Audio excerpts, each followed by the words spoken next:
दोस्तों, क्या आप जानते हैं एक धर्म भारत का ऐसा है जिसको हार्वर्ड में, ऑक्सफोर्ड में, कैम्ब्रिज में एक धर्म के साथ साथ एक लाइफ स्टाइल के रूप में पढ़ाया जाता है। इन बड़े इंस्टीट्यूशंस का, प्रोफेसर्स का, रिसर्चर्स का ये मानना है कि यदि इस धर्म की आस्थाओं के साथ जीवन जिया जाए तो दुनिया की आधी से ज़्यादा समस्याएं खत्म हो जाए, इंसान के परिवार की, उसके समाज की, यहाँ तक कि उसके भीतर की भी समस्याएं खत्म हो जाए।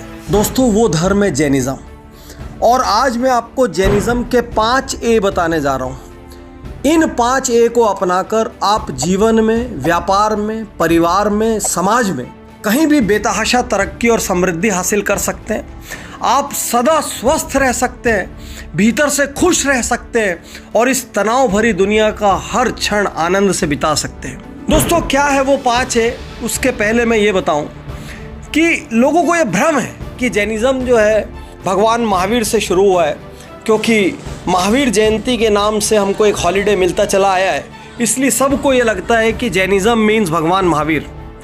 जबकि जैनिज़्म में 24 तीर्थंकरों यानी 24 भगवानों की श्रृंखला होती है, उसमें भगवान महावीर 24वें हैं और उनके लाखों साल पहले ये ऋषभनाथ भगवान से शुरू हुआ था।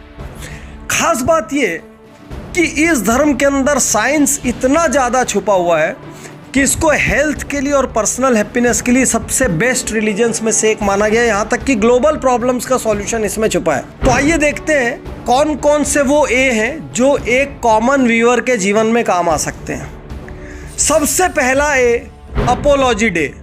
अपोलॉजी डे को जैनी कहते हैं क्षमावाणी। जैनिज़्म में एक खास दिन मनाया जाता है जिस दिन आप हर जानने वाले से और कई बार अनजान व्यक्ति से समाज के उसके पास भी जाकर कहते हैं उत्तम क्षमा, मतलब साल भर मुझसे जो गलतियां हुई उसके लिए मैं माफ़ी चाहता हूं और आपको माफ़ करता हूं। बहुत सारे ऐसे घर जहां पर महीनों से, सालों से बात बंद होती है, वो बात कई बार ऐसे मौक़ों पर शुरू हो जाती है। कई बार दोनों पक्ष ईगो की वजह से एक दूसरे से मन की बात नहीं कह पाते और उस दिन वो उत्तम क्षमा कहकर जब गले मिलते हैं या पैर छूते हैं, वहाँ से कम बातचीत शुरू हो जाती है। सोच कर देखिए, जैनिज़्म के अपोलॉजी सिद्धांत पहले ए को यदि आप अपनाते हैं तो आपके रिश्ते बहुत अच्छे रहेंगे और आप हर रात तनाव मुक्त होकर सोएंगे, क्योंकि आपके जीवन में नकारात्मकता नहीं होगी। जैनिज़्म का दूसरा ए, अहिंसा। कभी कभी सोचता हूं कि भारत और पाकिस्तान अपना इतना बड़ा बजट हथियार में लगा देते हैं। सोच कर देखिए, यदि दुनिया में हथियार ना होते तो क्या होता? ये सारा पैसा कहाँ खर्च होता? ये सारा पैसा एजुकेशन में खर्च होता, हेल्थ में खर्च होता, बेसिक फैसिलिटीज में खर्च होता। तो मैक्रो लेवल पर यदि अहिंसा को अपनाएं तो विश्व की सैकड़ों प्रॉब्लम्स का सॉल्यूशन हो सकते हैं। माइक्रो लेवल पर यह अहिंसा क्या कहता है? ये कहता है डोंट किल, किसी को मत मारो। जैनिज़्म में एक चींटी चूहे को भी नहीं मारते, घर में चूहा मारने की दवाइयाँ भी नहीं रखते, क्योंकि चूहा मारने से भी दोष लगते हैं। चूहा कपड़े को काट जाए वो ठीक है, लेकिन चूहे को नहीं मारेंगे। लेकिन अहिंसा का सबसे ब्यूटीफुल चीज़ क्या है? सबसे ब्यूटीफुल चीज़ है non violence even in speech, यानी आपने मुंह से भी किसी को गलत बोला तो भी वो हिंसा है। और उससे भी बड़ा दोस्तों, क्रांतिकारी, यदि आपने मन में भी किसी के लिए गलत सोचा तो वो भी भाव हिंसा है, हिंसा इन थॉट्स। तो जब आप सोचिए कि धीरे धीरे आपके सबकॉन्शियस माइंड में हिंसा का ये फॉर्मेट हो जाएगा, तो ना आप मन से किसी के लिए गलत सोचेंगे, ना मुंह से गलत बोलेंगे और ना ही किसी को हर्ट करेंगे। तो अहिंसा को हम जितना ज़्यादा डीप रूटेड अपने भीतर करेंगे, उतना हम किसी को भी हर्ट करने से बचेंगे और जीवन बहुत ज़्यादा सुखमय होगा। ग्लोबली सैकड़ों समस्या, गल्फ से शुरू करके, चाइना से शुरू करके, जहाँ जहाँ पर भी वर्ल्ड में हिंसा के हॉटस्पॉट्स बने हुए हैं, आप ये मान के चलिए यदि अहिंसा की डॉक्ट्राइन स्प्रेड होती है तो विश्व एक बहुत अच्छी जगह बनेगा रहने के लिए, a better place to live. तीसरा ए, जिसको दुनिया भर में गूगल से लेके माइक्रोसॉफ्ट तक सब प्रैक्टिस कर रहे हैं, जिसको बड़े बड़े जनरल इलेक्ट्रिक से लेके मर्सिडीज तक सारे कॉरपोरेशंस अपनी ट्रेनिंग्स में यूज करते हैं, उसका नाम है अनेकांतवाद। अनेकांत मीन्स मल्टी साइडेड, वाद means doctrine. So multi sided doctrine क्या कहती है? मल्टी साइडेड डॉक्ट्राइन ये कहती है कि हर इंसान का अपना एक व्यू पॉइंट होता है, उसके व्यू पॉइंट को भी समझो।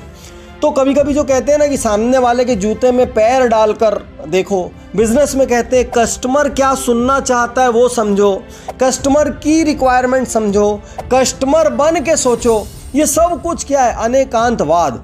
यदि आपके पुत्र से लड़ाई होती है तो एक बार अपना पुत्र या बेटा बन के सोचो, बिटिया बन के सोचो। पार्टनर्स में लड़ाई हो रही तो सोचो वो ऐसा क्यों कर रहा है, वो बन के सोचो। तो हमारे सारे विवादों की जड़ क्या है कि सामने वाला हमारे हिसाब से काम नहीं करता। हर पिता अपने बेटे से क्यों नाराज रहता है? वो मेरी नहीं सुनता। बेटा क्यों नाराज रहता है? पापा मेरी नहीं सुनते। हस्बैंड नाराज रहता है, वाइफ नहीं सुनती। वाइफ नाराज रहता है, हस्बैंड नहीं सुनता। कोई किसी की नहीं सुनता। सबको लगता है मैं सही बोल रहा हूं, क्योंकि हम सब लाइफ में सिर्फ एकांतवाद प्रैक्टिस करते हैं, मीन्स वन साइडेडनेस। तो मैनेजमेंट का सबसे बड़ा सिद्धांत जो जैन धर्म में डीप रूटेड है, अनेकांतवाद, वो ये कहता है कि यदि राजनीतिक पार्टी से लेके कॉरपोरेट जगत से लेके बिजनेसेस तक सब दूसरा क्या चाहता है या दूसरा क्या सुन के खुश होगा या दूसरे को हम सेटिस्फाई कैसे कर सकते हैं या दूसरा यदि एक पर्टिकुलर टाइप का बिहेवियर कर रहा है तो क्यों कर रहा है, यदि हम इस तरीके से सोचने लग जाए तो हमारे जीवन में बहुत बड़ी सफलता होगी। और इसके लिए सिर्फ एक चीज को सबसे पहले आग लगाना पड़ता है, वो है मैं सही या अहम ब्रह्मस्मि, मतलब आई एम राइट। इसको आपको पहले आग लगाना पड़ता है। चौथा, 100% हेल्थ के लिए बहुत ही इंटरेस्टिंग चीज, आहारचर्या। यूँ तो आधे से ज़्यादा जैनी भी इसको प्रैक्टिस नहीं करते अपने अपने प्रैक्टिकल प्रॉब्लम्स की वजह से, लाइफ स्टाइल की वजह से। लेकिन यदि जैन आहारचर्या को अपनाया जाए तो विश्वास कीजिए जीवन 100 साल का होगा और बिना बीमारियों का होगा। जैसे जापान में कुछ लोग होते हैं ना 100 साल से ज़्यादा रहने वाले, तो वो सारे लोग जो इकिगाई प्रैक्टिस करते हैं वो आधे से ज़्यादा समझिए जैन सिद्धांत है। क्या होता है जैनों में बाय डिफ़ॉल्ट? सूर्यास्त पूर्व भोजन कर लो। तो सूर्यास्त पूर्व मतलब 6:30 बजे आपने खाना खा लिया। अब अगली सुबह मंदिर से आने के बाद 9 बजे लगभग आप पहला अन्न लेते हो, तो 15-16 घंटे की इंटरमिटेंट फास्टिंग आपकी हर दिन होती है, 365 दिन। तो जैन तो बाय डिफॉल्ट बचपन से इंटरमिटेंट फास्टिंग करते हैं। हालांकि बहुत सारे घरों में अब ये टूट गया है, लेकिन जो भी करते हैं वो 60 साल, 70 साल, 80 साल तक भी फुर्तीले रहते हैं, एजाइल रहते हैं, उनको बहुत सारी समस्याएं नहीं होती। वो इंटरमिटेंट फास्टिंग जिसकी आज चर्चा पूरी दुनिया में हो रही है, वो जैनिज्म में डीप रूटेड है बाय डिफॉल्ट। इसीलिए यदि आपको लंबी उम्र चाहिए, स्वस्थ शरीर चाहिए, तो आप जैनिज्म की लाइफ स्टाइल अपना लें, जिसमें से सबसे स्पेशल चीज़ है उनकी भोजन शैली, जो अपने आप 365 दिन इंटरमिटेंट फास्टिंग करवाती है। और सबसे लास्ट जो कि आज की इस मटेरियलिस्टिक दुनिया में बहुत बड़ा प्रश्न है, वो है अपरिग्रह। अपरिग्रह मतलब धीरे धीरे धीरे करके वस्तुओं का त्याग कर देना, उतना ही रखना जितना ज़रूरी है। हालांकि जैनी भी 50, 70, 80, 90% तक ऐसा नहीं करते हैं, लेकिन करने लायक चीज़ है, one of the most powerful elements है। इसीलिए आप जैन साधुओं को देखेंगे तो जैनों में भी अलग अलग सेक्ट होते हैं। श्वेतांबर सेक्ट में वो बिल्कुल सफ़ेद कपड़ों पर आ जाते हैं। दिगंबर सेक्ट में जब आप बढ़ेंगे तो वो तो कपड़े भी छोड़ के पूरी तरीके से न्यूडिटी की हद तक मिनिमलिज्म में चले जाते हैं कि हमारे पास ऐसा कुछ नहीं होना चाहिए जिससे मोह है। आज सारी दुनिया में मिनिमलिज्म की बात चल रही है। लोग कहते हैं उतना ही रखो जितना ज़रूरी है, बाकी सब वेस्ट है। जितना ज़्यादा ताम झाम पालोगे उतना ज़्यादा उसको मेंटेन करने का टेंशन, उसके लिए अर्न करने का टेंशन, अर्न करने के लिए गलत करने का टेंशन।